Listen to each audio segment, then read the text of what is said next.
Bonjour, bienvenue encore une fois sur Doctrine apostolique. Nous allons continuer notre étude sur le deuxième. Aujourd'hui, on va attaquer également le troisième chapitre du livre de Genèse. Nous étions rendus à la place où l'homme et la femme sont maintenant dans le jardin et Dieu leur donne un seul commandement et commandement auquel ils ont failli. Nous en sommes le témoignage. Maintenant, nous avions regardé le 15e verset. Donc, l'Éternel Dieu prit donc l'homme et le plaça dans le jardin d'Éden pour le cultiver et pour le garder. Ça, c'est Genèse chapitre 2, verset 15. Et nous avions relevé qu'il y avait deux ordres là-dedans. Cultiver le jardin, ça appartient à l'entretien. Et donc, l'homme avait la responsabilité d'entretenir le jardin. Et la deuxième responsabilité nous intéresse plus ici dans ce cas, c'est que il devait garder le jardin, c'est-à-dire empêcher, c'est un terme militaire, faire la sentinelle, empêcher quelqu'un d'entrer dans le jardin. Donc, c'est là où nous nous étions arrêtés lors de l'émission passée. Et aujourd'hui, nous allons commencer par faire la lecture du troisième chapitre. Je dis toujours du chapitre 3 que c'est un des chapitres le plus sombre de l'histoire de l'humanité. C'est-à-dire, c'est là où on voit la chute de l'homme. C'est là où on voit l'homme tomber en disgrâce vis-à-vis de Dieu par sa désobéissance. Et nous allons étudier ce chapitre. Nous allons voir comment l'ennemi a procédé et nous allons pouvoir déterminer ces tactiques afin que nous puissions savoir comment lui faire face lorsqu'il se présente dans notre vie aujourd'hui. Donc, Genèse chapitre 3, à partir du verset 1, on va faire une assez longue lecture et après on va revenir pour faire le point verset après verset. Or, le serpent était le plus fin de tous les animaux de champ que l'Éternel Dieu avait fait. Et il dit à la femme, « Quoi? Dieu aurait dit, vous ne mangerez point de tout arbre du jardin? » Et la femme répondit au serpent, « Nous mangeons du fruit des arbres du jardin. Mais quant au fruit de l'arbre qui est au milieu du jardin, Dieu a dit, vous n'en mangerez point et vous n'y toucherez point, de peur que vous ne mouriez. » Alors le serpent dit à la femme, « Vous ne mourrez nullement. Mais Dieu sait qu'au jour où vous en mangerez, vos yeux s'ouvriront et vous serez comme des dieux, connaissant le bien et le mal. » Et la femme vit que le fruit de l'arbre était bon à manger et qu'il était agréable à la vue et que l'arbre était désirable pour devenir intelligent. Et elle prit de son fruit et en mangea et en donna aussi à son mari auprès d'elle et il en mangea. Et les yeux de tous deux s'ouvrirent et ils connurent qu'ils étaient nus et ils cousirent des feuilles de figuier et se firent des ceintures. Voilà comment est arrivée la chute de l'homme. Allons maintenant décortiquer ces versets pour en tirer les leçons qui vont être applicables à notre vie aujourd'hui. Donc le premier verset nous dit que « Or le serpent était le plus fin de tous les animaux des champs que l'Éternel Dieu avait fait. Et il dit à la femme, Dieu aurait dit, vous ne mangerez point de tout arbre du jardin. » Déjà là, on voit la première technique de l'ennemi. Et sa première technique, c'est toujours de remettre la parole de Dieu en question. Et il y a une grande différence entre se poser des questions ou demander pour savoir et remettre en question la parole de Dieu. Le diable a remis en question la parole de Dieu. Il avait la connaissance de la parole, mais il a questionné cette parole. Quelqu'un qui cherche à connaître n'a pas la connaissance, mais il pose des questions pour connaître. Mais ça, c'est quelqu'un qui dispute la parole de Dieu. Et regardez ceci. L'ordre de Dieu était positif, avec une exception. Vous pouvez manger de tous les arbres du jardin, sauf un. Mais la suggestion du diable ici, ou de l'ennemi, c'est que Dieu a dit, vous ne mangerez point de tous les arbres du jardin. les deux disent la vérité, mais de deux approches différentes. Dieu approche la question positivement, se basant sur le nombre d'arbres qu'il y avait dans le jardin que l'homme pouvait manger librement. Mais le diable prend le seul arbre que l'homme ne pouvait pas manger, et c'est le seul arbre qui devient porteur de tout le poids de sa question. Vous ne pouvez pas manger de tous les arbres du jardin.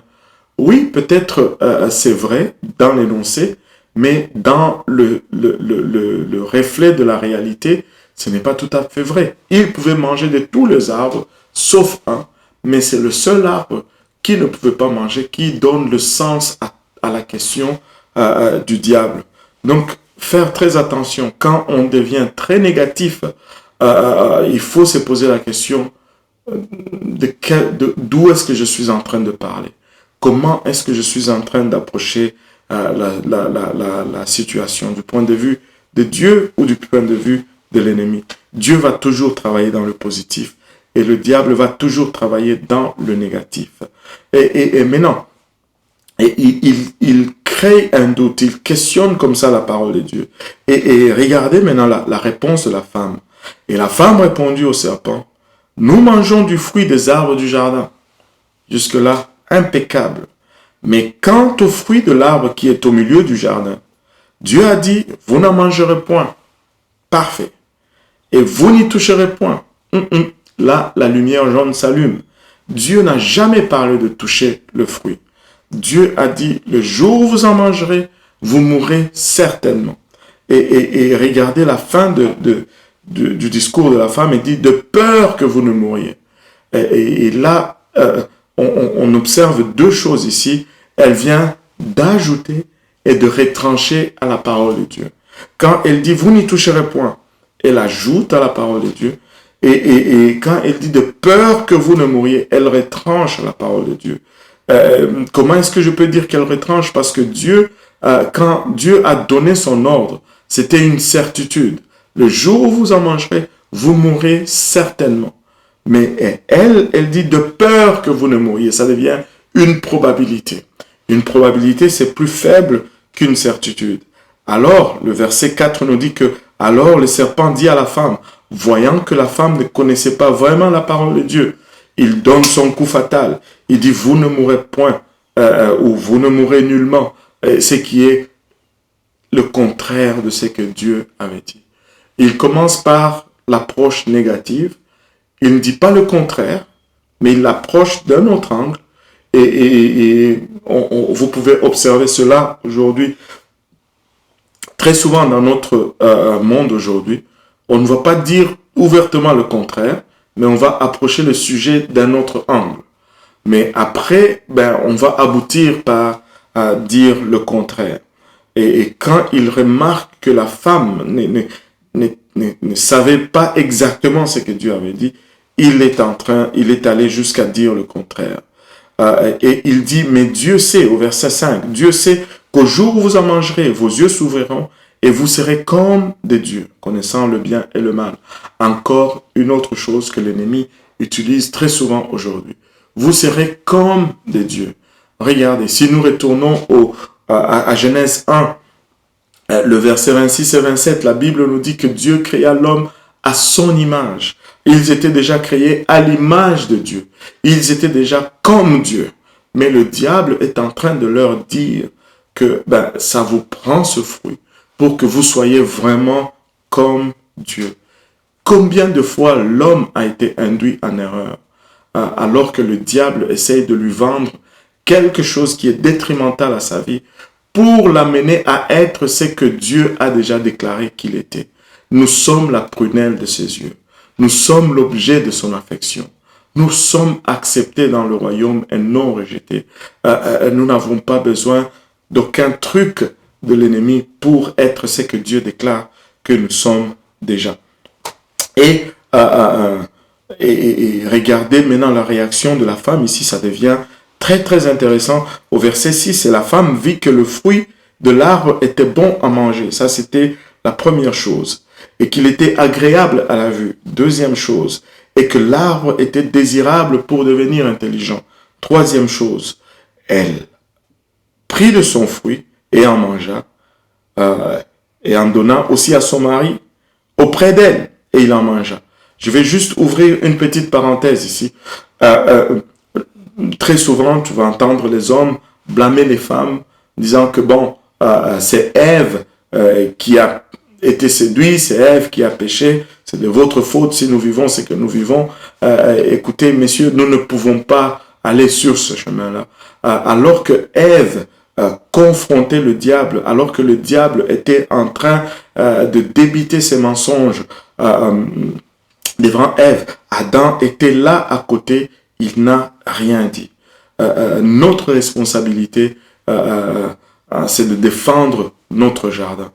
L'ordre de Dieu, c'était de garder le jardin. Alors que le diable était dans le jardin, Adam avait déjà failli à l'une de ces deux recommandations que Dieu lui avait données dans Genèse 2, dont nous avions parlé dans la leçon passée. Tu vas cultiver le jardin et tu vas le garder. Genèse 2,15. Mais le diable était dans le jardin en train de parler à Ève. La question peut être posée. Est-ce que le diable, est-ce que Adam pouvait empêcher le diable d'entrer dans le jardin? Mais bien sûr, Dieu ne peut pas te demander quelque chose que tu ne peux faire. Aujourd'hui, alors que nous avons récupéré ce que nous avions perdu en Adam, nous le récupérons en Jésus. Nous avons bien le pouvoir de chasser le démon. Adam avait cette autorité. Il pouvait mettre le diable dehors, mais il ne l'a pas fait. Et pendant que celui-ci parlait à sa femme, il a gardé silence. Et c'est d'une tristesse. Maintenant, on ferme la parenthèse et on revient à ces trois choses. La femme vit que le fruit de l'arbre était bon à manger, qu'il était agréable à la vue et que l'arbre était désirable pour devenir intelligent. Ce sont là les trois voies. Ces trois éléments représentent trois voies par lesquelles toute tentation à laquelle tu vas faire face va venir. Agréable, était bon à manger, se réfère à la convoitise de la chair. Agréable à la vue se réfère à la convoitise des yeux. Et désirable pour ouvrir l'intelligence ou pour devenir intelligent se réfère plutôt à l'orgueil de la vie. Et toute tentation à laquelle tu vas faire face va venir par ces trois voies. Il n'y a pas une autre voie à l'extérieur de ces trois voies par lesquelles nous sommes tentés. La convoitise de la chair, l'orgueil de la vie et la convoitise des yeux. Jean le mentionne dans 1 Jean, chapitre 2, verset 16, « Car tout ce qui est dans le monde, la convoitise de la chair, la convoitise des yeux et l'orgueil de la vie, ne vient point du Père, mais du monde. » Et ce n'est pas un cas désespéré. Nous serons tentés. Et le diable va utiliser des désirs légitimes qui sont en nous pour amener ces tentations. Si vous regardez la convoitise de la chair a des désirs, et le diable va utiliser les désirs de la chair pour nous faire tomber. En fait, c'est Dieu qui a mis ces désirs en nous. Mais il définit également le cadre dans lequel nous devons satisfaire ce désir. La convoitise des yeux, nos yeux, c'est vraiment la voie par laquelle nous sommes le plus tentés. C'est que nous voyons, nous finissons par le désirer. Et l'orgueil de la vie, tout le monde a un niveau d'orgueil, a une mesure d'orgueil. Et toutes ces choses, c'est Dieu qui les a placées en nous. Et si nous les utilisons ou nous les approchons, nous satisfaisons ces désirs dans le cadre que Dieu a défini, ça devient bénéfique pour nous. Mais si nous sortons du cadre que Dieu a défini pour satisfaire ces désirs, c'est là que ça devient péché. Et nous allons voir dans notre prochaine émission comment répondre à la tentation. On va s'arrêter là pour aujourd'hui. N'oubliez pas de vous enregistrer si vous voulez recevoir une notification à chaque fois que nous postons une vidéo. N'oubliez pas de cliquer sur la cloche Et voilà, d'ici là, que le Seigneur vous bénisse. Et aussi, si vous avez des questions, n'hésitez pas à nous contacter.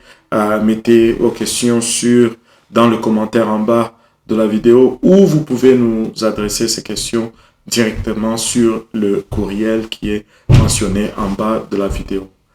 Que le Seigneur vous bénisse.